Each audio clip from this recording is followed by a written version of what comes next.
Hey everyone, welcome back to the channel.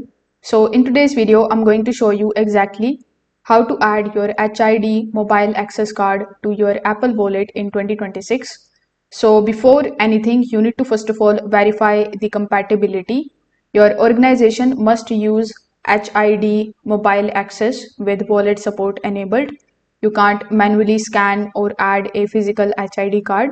It only works through an official digital credential invite.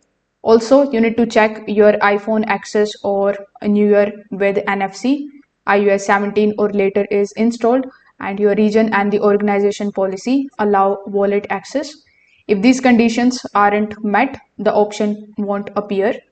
Now you need to follow the actual setup process.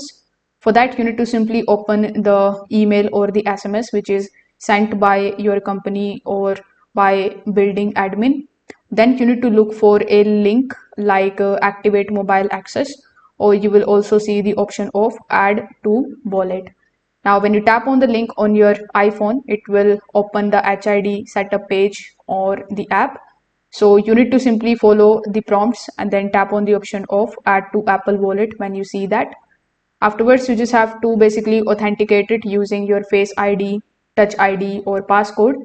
Once it is confirmed, your HID card will be securely added to your Apple Wallet.